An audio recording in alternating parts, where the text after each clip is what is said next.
अब देखेगा भारत। नमस्कार, मैं आपके साथ अंजना और आप देख रहे हैं अब देखेगा भारत। आइए बढ़ते हैं इस वक्त की बड़ी खबर की ओर।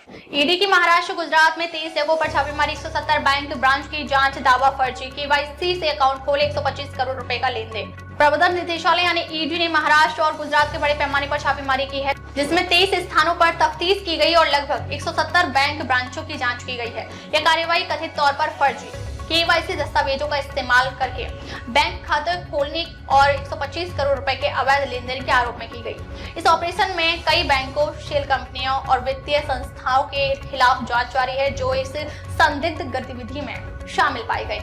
मुख्य बिंदु, ईडी ने बताया कि यह कार्रवाई एक बड़ी वित्तीय धोखाधड़ी रैकेट का हिस्सा है, जिसमें फर्जी केवाईसी दस्तावेजों का उपयोग करके लाखों रुपए के लेन देन किए गए। 170 बैंक शाखाओं और वित्तीय संस्थाओं की जांच की गई, जिसमें बड़ी संख्या में खातों का खुलासा हुआ, जिनमें कागजों पर दिए गए ग्राहक के सत्यापन दस्तावेज नकली थे। 125 करोड़ रुपए के अवैध लेन देन का दावा किया गया है, जिसमें संदिग्ध कंपनियों और व्यापारियों के बीच बड़े पैमाने पर फंड ट्रांसफर शामिल थे। आरोपितों द्वारा कई बैंकों में शेल अकाउंट्स यानी जिनमें कोई वास्तविक व्यवसाय नहीं होता खोलने और उन खातों के माध्यम से मनी लॉन्ड्रिंग करने का प्रयास किया गया। पृष्ठभूमि, भारत में बैंकिंग सेक्टर और वित्तीय सेवाओं का क्षेत्र लंबे समय से भ्रष्टाचार और धोखाधड़ी के आरोपों का शिकार रहा है। फर्जी केवाईसी दस्तावेजों का उपयोग कर बैंकों में खाता खोलना और फिर उन खातों के माध्यम से बड़े पैमाने पर मनी लॉन्ड्रिंग करना एक ज्ञात अपराध है। इस प्रकार के अपराधों के माध्यम से आतंकवाद, वित्त पोषण कर चोरी और अन्य अवैध गतिविधियों को बढ़ावा मिल सकता है। ईडी की छापेमारी एक महत्वपूर्ण कदम है, जिसमें इस तरह के अपराधों को रोकने की कोशिश की जा रही है। छापेमारी और जांच, ईडी के अधिकारियों ने महाराष्ट्र और गुजरात में 23 जगहों पर एक साथ छापेमारी की, जिनमें अहमदाबाद, मुंबई, पुणे, सूरत और नासिक जैसे प्रमुख शहरों के बैंक ब्रांचों और संबंधित कार्यालयों को निशाना बनाया गया। इस दौरान अधिकारियों ने बैंक खातों और वित्तीय लेन देन के दस्तावेजों की गहन जांच की, जिससे फर्जी केवाईसी से जुड़े मामलों का पर्दाफाश हुआ। ईडी के एक अधिकारी ने बताया, हमने लगभग 170 बैंक शाखाओं का निरीक्षण किया और इन शाखाओं में कई खातों में अनियमितताएं पाई गई। इन खातों को फर्जी दस्तावेजों के माध्यम से खोला गया था। जांच के दौरान हमें पता चला कि इन खातों में 125 करोड़ रुपए से अधिक का लेन देन किया गया था, जो संदिग्ध था। फर्जी केवाईसी और मनी लॉन्ड्रिंग, कंपनियों और व्यक्तियों द्वारा फर्जी केवाईसी दस्तावेजों का इस्तेमाल करने का यह मामला काफी गंभीर है। इस प्रक्रिया के तहत नकली पहचान पत्र, पते के प्रमाण और अन्य आवश्यक दस्तावेज तैयार किए गए, जो बैंकों के लिए खातों की सत्यापन प्रक्रिया को धोखा देने का काम करते हैं। ऐसे खातों का इस्तेमाल मुख्य रूप से मनी लॉन्ड्रिंग और अन्य वित्तीय धोखाधड़ी गतिविधियों के लिए किया जाता था। ईडी का कहना है कि कई शेल कंपनियां और उनकी शाखाएं उन बैंकों के साथ मिली हुई थी, जिन्होंने इन फर्जी केवाईसी खातों को खोला था।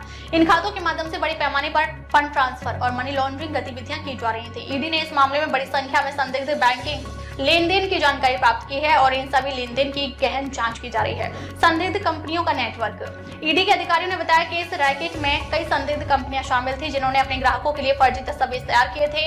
इन कंपनियों का नेटवर्क इतना बड़ा था कि यह पूरे महाराष्ट्र और गुजरात के विभिन्न शहरों में फैला हुआ था।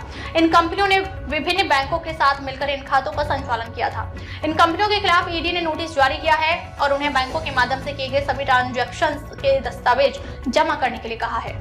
अधिकारियों का कहना है कि इन कंपनियों के मालिकों और उनके संपर्कों के बारे में महत्वपूर्ण जानकारी प्राप्त की जा रही है, जो जल्द ही सामने आ सकती है। मनी लॉन्ड्रिंग और कर चोरी, ईडी ने दावा किया है कि इस फर्जी केवाईसी घोटाले के माध्यम से भारी मात्रा में मनी लॉन्ड्रिंग की गई।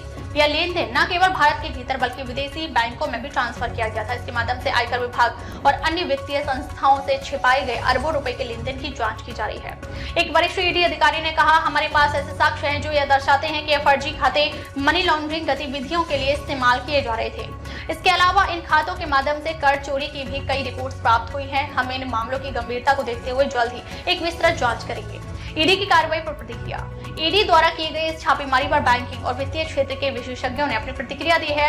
कई विशेषज्ञों का मानना है कि यह कदम भारतीय वित्तीय प्रणाली में पारदर्शिता और सुरक्षा सुनिश्चित करने के लिए बहुत महत्वपूर्ण है। भारतीय बैंकिंग और वित्तीय प्रणाली में इस प्रकार की धोखाधड़ी मामलों की रोकथाम के लिए मजबूत कदम उठाए जाने की आवश्यकता है। विशेषज्ञों का मानना है कि इस प्रकार के मामलों को रोकने के लिए केवाईसी प्रक्रिया को और अधिक मजबूत और पारदर्शी बनाने की जरूरत है।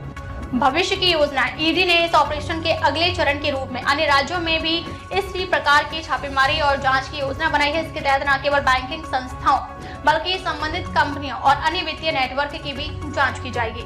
ईडी अधिकारियों का कहना है कि इस मामले में जांच पूरी होने के बाद आरोपितों के खिलाफ कड़ी कार्रवाई की जाएगी और दोषियों को सजा दिलाने के लिए पूरी ताकत से काम किया जाएगा। इसके साथ ही इन अपराधियों में शामिल बैंकों और अन्य वित्तीय संस्थाओं के खिलाफ भी सख्त कार्रवाई की जाएगी। निष्कर्ष, ईडी की छापेमारी और जांचें भारतीय बैंकिंग और वित्तीय प्रणाली में पारदर्शिता और सुरक्षा सुनिश्चित करने की दिशा में एक महत्वपूर्ण कदम है। इस प्रकार की धोखाधड़ी मामलों की गंभीरता को देखते हुए ये आवश्यक है कि वित्तीय संस्थाएं और कानून प्रवर्तन एजेंसियां मिलकर इस प्रकार के धोखाधड़ी मामलों की गंभीरता को देखते हुए आवश्यक है कि वित्तीय संस्थाएं और कानून प्रवर्तन एजेंसियां मिलकर इस प्रकार की गतिविधियों को रोकने के लिए ठोस उपाय अपनाएं। इस मामले में जो साक्ष्य सामने आए हैं वे वित्तीय धोखाधड़ी के खिलाफ भारत के बढ़ते संकट को प्रदर्शित करते हैं और यह संकेत देते हैं कि आने वाले समय में इस प्रकार के अपराधों के खिलाफ कड़ी कार्रवाई की जाएगी। अब तक के लिए बस इतना ही, फिर मिलते हैं एक ऐसे ही बड़ी खबर के साथ। तब तक के नमस्कार और देखते रहिए अब देखेगा भारत।